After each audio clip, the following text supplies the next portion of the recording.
pleasure of inviting my guest today, who's also the instructor for the first ever course at WizLaw, Mr. Raghuram Cadambi. Sir has worked earlier with a top tier law firm and has also and currently is now practicing with as an advocate at the Karnataka High Court. He's an NLS grad and has taken several seminars or even courses or lectures at NLSIU Bangalore. So he's also a guest faculty over there. I really wouldn't spend more time, on this. And I know all of you are here to hear from Raghuram sir. So over to you, sir. If you can just have your audio and video on. Uh, thanks very much, Manas, and thanks to the whole of the WizLaw team for having me. It's a pleasure to be with you all, and I'm thrilled that so many of you thought that that an hour of your time on a Wednesday evening would be well spent listening to me on the IBC, but that's where we are. Without much ado, what I will do today is to briefly talk to you in about 20 minutes and give you an introduction to what it is that we learn together in the course. Some of you may already have signed up. Some of you may be on the verge of signing up or on the fence, as it were. And hopefully this introduction will ensure that that you see value out of this course. And that's what we, both myself and the team at WizLaw is trying to do. So that's something that I hope you'll get a better sense of once we are done with this course. Now, presumably all of you are here because you've heard about the Insolvency Code. No business newspaper today in the country, a day goes by when there's not some article on the IBC, some new amendment, some new judgment, etc. It has been a buzzword for the last 4 to 5 years, right? If you recall, there's something known as the Ease of Business rankings that the World Bank releases every year. And India has gone up by 50 places in the last 3 years, and at least the IBBI and the government is taking credit, saying that it's because of the IBC that all of this has happened. So what is clear is that there is a lot of interest. But I think what we want to do through this course, and if I were to summarize the objective of this course in 2 lines, it is to give you a strong grounding in the fundamentals of the IBC, what insolvency and bankruptcy law today in the country is, from a practitioner's perspective, and with a view to giving you the tools to think strategically in terms of the IBC, right? What this course will not do is simply explain what the law is, what the provisions are, just the judgments, etc. Of course, we will do that. I mean, this is after all a subject of law. There will be reading, there will be sections, there will be judgments. But what we want to do is to give you a practitioner's perspective so that you can apply the learnings from this course in whatever hat it is that you might don. For example, you could be a practicing advocate who's for the first time exposing himself or herself to the Insolvency Code. You could be an in-house counsel who wants to understand how his business and how his company's role is affected by the IBC, what he must look out for in agreements, and so on and so forth. You could be a student who's still thinking about the IBC as a potential area within which he wants to practice, right? So whatever these roles may be, what we want to do is to give you those tools to think about the IBC in a strategic manner and to apply the learnings from this course in whatever it is that you do, right? So what I will do now is to just walk you through what the course, what the primary themes of the course will be. And I will, once we come to the code itself, which is the second theme onwards, I will do this through the example of a live case, right? And give you some examples and throw some questions at you as around which we will hopefully be able to answer over the course of the next 3 weeks or 4 weeks of the course, right? But the first thing that we will learn in the course is and I know I rambled on about practitioner's perspective and so on, but like all lawyers, I'm also contradicting myself. But the first thing we will learn, and I say this with some sense of responsibility, the first thing I think that we must learn is understand to some extent. I won't bore you by sending you 10 articles on the history of insolvency law around the world, but what we must learn is why it is that insolvency law is important to an economy. What is the role that it plays, right? In the subset, as a subset of the larger field of commercial law, how is it that that the insolvency law has such a profound effect? What are the objectives that it seeks to achieve, right? This is something that we learn in the first lecture, in the first part of the first lecture, to understand why it is that it exists. And as part of this lecture, what we will also understand is, okay, look, life went on before 2016, before the IBC came in as well, right?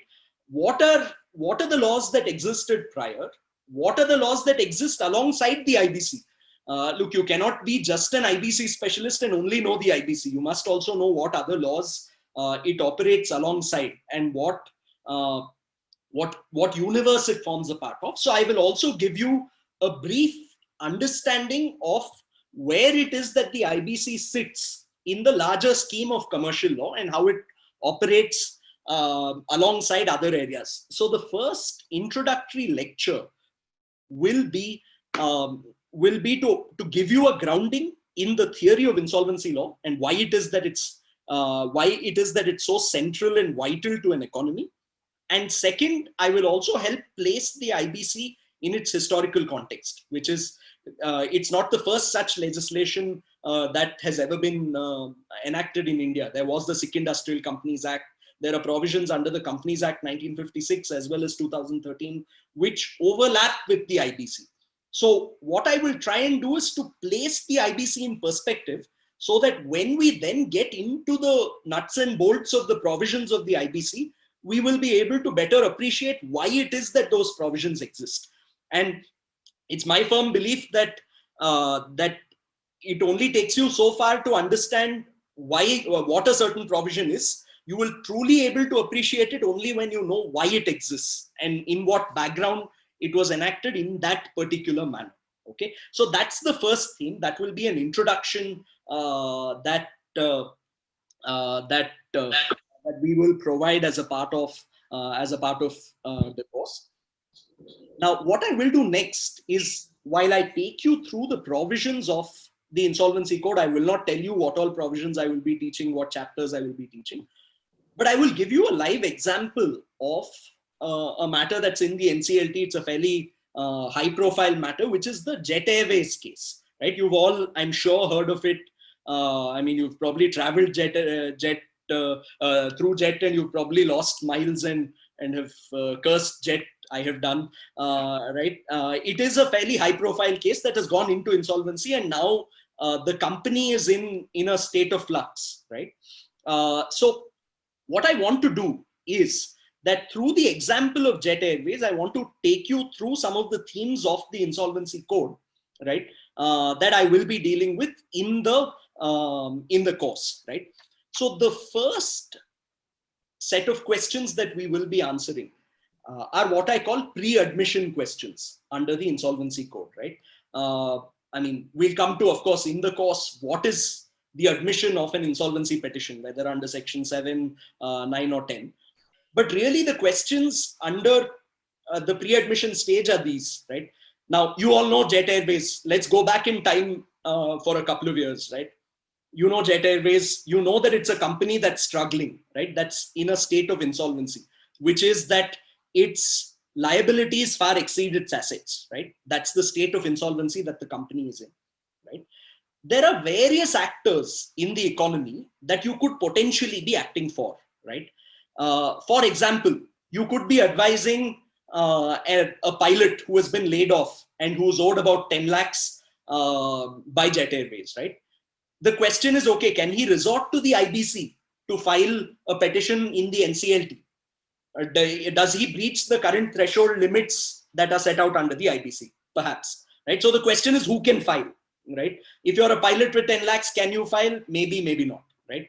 Let's look at another case. Let's say you're Taj Sats, you're the caterer for all the flights, right?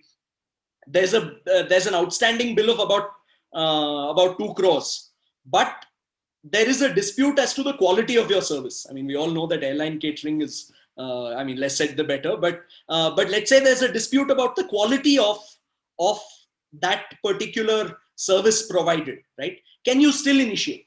In what circumstances can creditors initiate, right? That's the first set of questions. Similarly, if you're acting for a consortium of banks who has lent to Jet Airways, right? And most of these airline industries have large consortiums that lend thousands of crores. We will answer the question of when can you initiate insolvency proceedings? Should you initiate insolvency proceedings as opposed to going to the DRT, right? Under the SARFAESI Act or under the Debt Recovery Act, right? These are questions that we will try and answer at the pre-admission stage. We will also look at it from the perspective of the debtor, right? Let's assume Naresh Goyal came to you and said, look, 1,000 employees, they've banded together as a union and they filed an insolvency petition against me. I don't know what to do. What do you do when you're acting for debtors, trying to defend yourself against insolvency proceedings, right? That's again a question that we will answer. And so all of this will culminate potentially in an order of either admission or a dismissal of an insolvency petition. And we will go over all of these little strategies that you can learn in the light of what the Supreme Court has said and the law that's been laid down. But what I want to ensure is that you have that perspective of thinking through all of these different hats, right? So all of this. Raghuram, Yeah. Raghu, would you also be covering the RERA aspect? Because I think there is a lot of trouble going around, which will only hit harder after the second wave. Where I think the HDFC chairperson has today said that the rise in NPA will double, right? So, and obviously builders will be very heavily affected by the second wave. I know that a lot of people who have bought flats, etc., they struggle to get their money back. So, the larger question of does IPC actually resolve their problem, or is the specialized law a better law to recover their dues? Yeah, absolutely. Thanks, Ajay. That's an excellent question and an important one. In fact, unfortunately, if you look at, just out of curiosity, you look at the IBC, right? You look at the NCLT cause list on any given day, right? For the IBC matters, you'll often find that half of them are real estate companies. And the real estate sector is unfortunately struggling. So one, from a home buyer perspective, I think what Ajay mentioned just now is an extremely important point. Also, in the light of all the amendments that have come to the IBC around what are the threshold limits. Earlier a single home buyer could have filed. Now can you file it? Do you have the requisite numbers? What are those thresholds? Those are very, very important questions. Second, while we are on the subject of real estate insolvency, there are also a number of interesting questions that come up in real estate cases, which is where there are a lot of connected companies. There have been cases where group insolvency has been initiated against a number of companies. Because ultimately, I think, look, fact of life in India, people do, the idea of roti, kapda or makan, right? The makan being so important. There is an elevated status that has been given to home buyers even within the insolvency regime. And the idea is to ensure that somehow they get their house, right? So we will examine whether it has been successful, to what extent it has been successful, or if not, has it actually created more problems and come in the way of other enforcement, such as the RERA, which is something that Ajay pointed out. All right. So this is all what we will do in the pre-admission stage, which is to summarize who can file, when can they file, once they file, how can you defend such a petition, what are the criteria for the admission of the petition. Right. The second bucket that I will deal with is immediately upon admission. Right, your Jet Airways. Right, there's an order that's published in all of the newspapers saying so and so has been appointed as the resolution professional of Jet Airways. Petition has been admitted. Right. what does that mean in real terms, right? What is the role of the resolution professional, who I like to call as a sort of an interim CEO, right, of a company that's gone into insolvency? What are his roles and responsibilities under law? We will understand that because that's vitally important. Some of you may also end up appearing for resolution professionals or advising them. We will explain that. Second, what does admission mean in law? All right, and that's something that we will also look at. Which is, for example, let's assume you filed a suit against a company that's gone into insolvency. What must you do? What happens to that proceeding? Okay, you've filed a suit, but you also filed a complaint under Section 138 of the Negotiable Instrument Act. There's a criminal complaint. What happens to that criminal complaint? Is it treated on par with the civil suit? Is there a stay? Is there not a stay? What happens during this period where the company, in our case Jet Airways, is in the CIRP process, right? That's something that we will examine. What if you've entered into an agreement with this company, Jet Airways, you're servicing their engines, right? And suddenly, okay, there's an insolvency order. What should you do with that contract? What can you do? And what are you required to do under the law? What are you not allowed to do under law, right? All of these are questions that we will examine. We will also examine the question of timelines. The Jet Airways petition, I think, was admitted in mid-2019, right? If I'm not mistaken.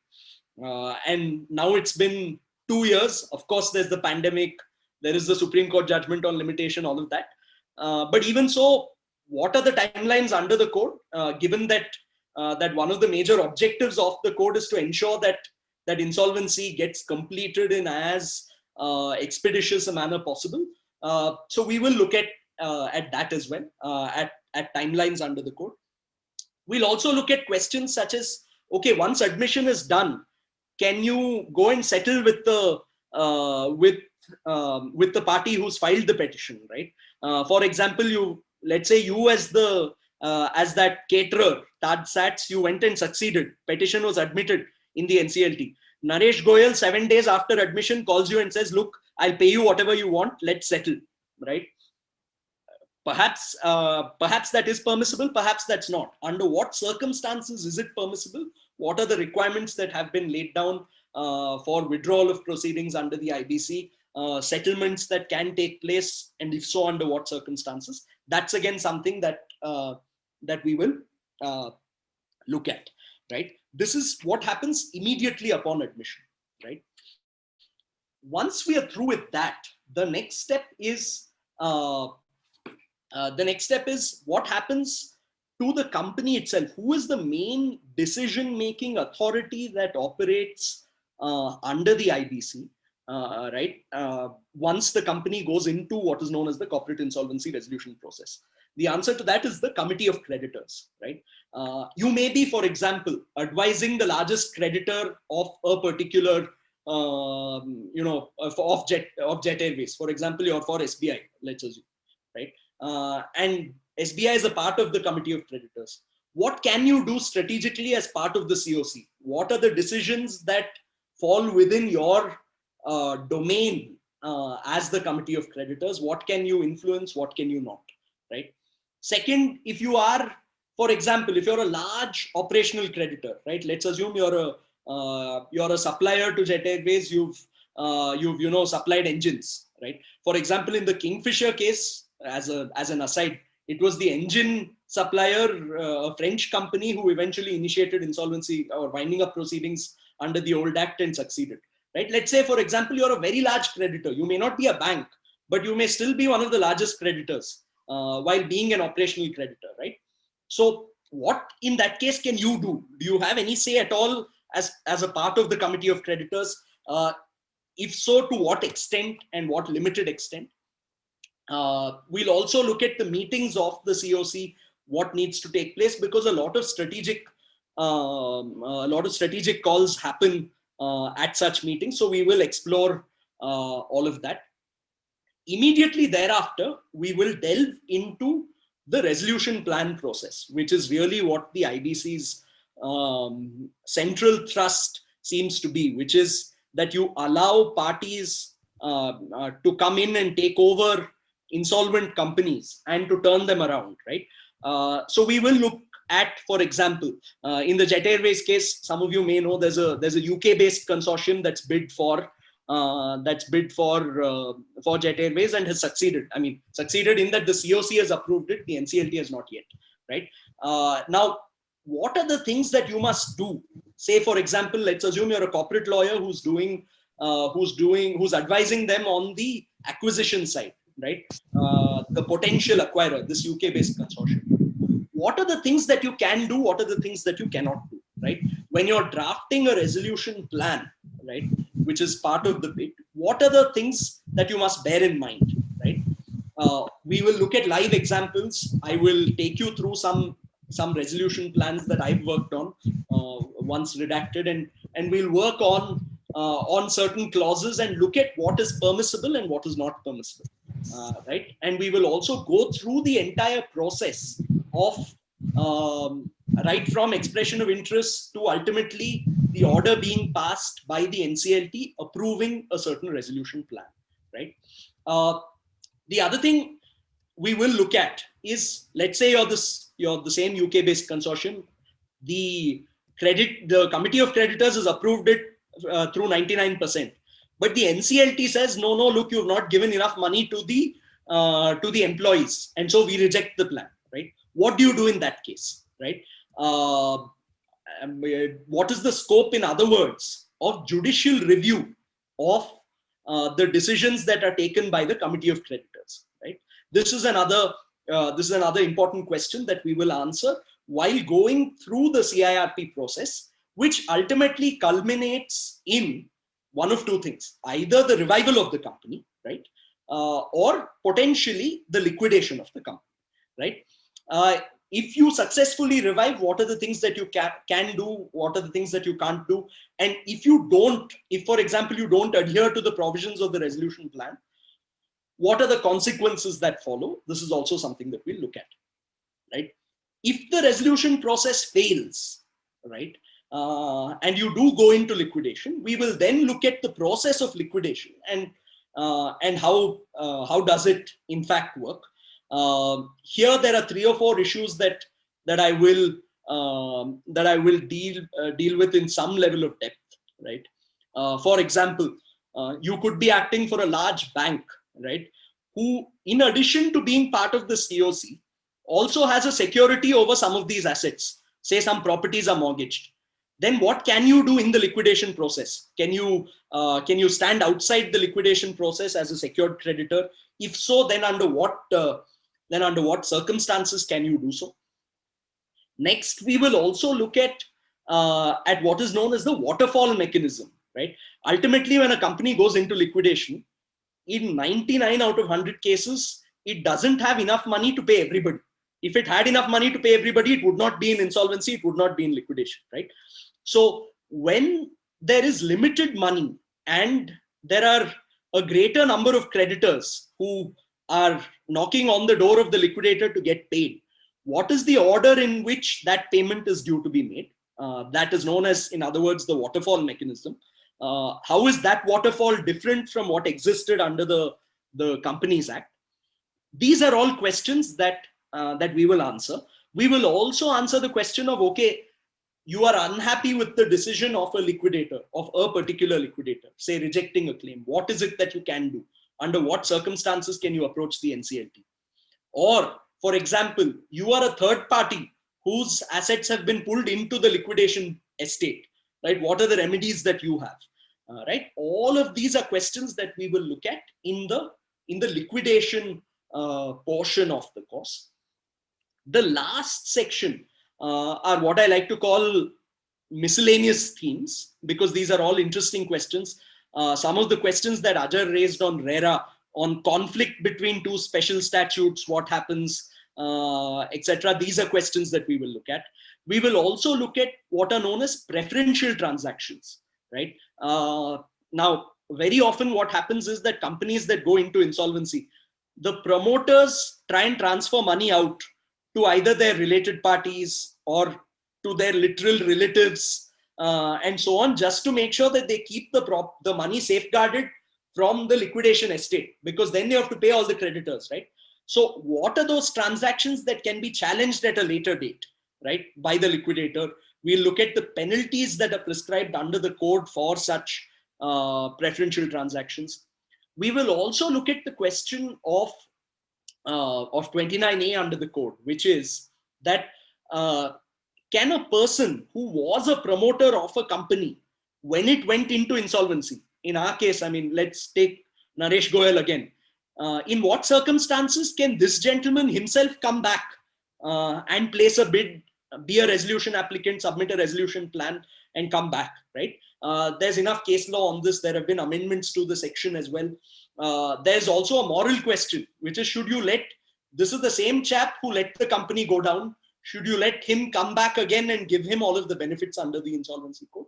These are all questions that that we will look at and analyze in some level of detail. At the end, we'll also look at the penal provisions under the code and analyze them. In addition to the question of personal guarantors, some of you may have read just a couple of days back, the Supreme Court has upheld the provisions relating to insolvency of personal guarantors and the rules that have been prescribed. So we'll look at the interplay between Companies Act provisions, of the Contract Act provisions of coextensive liability between guarantors and the individual and the principal borrower, and how that plays with the provision of the IBC. So yeah, this is broadly, I think, I know I've thrown a lot of questions at you. The hope is that in the actual course, you'll receive a lot of these answers. And, you know, we will go over each of these questions in some level of detail with reference to case law. But the idea was to give you a flavor of the sort of issues that we will be tackling over the course of the next 3 to 4 weeks. Yeah.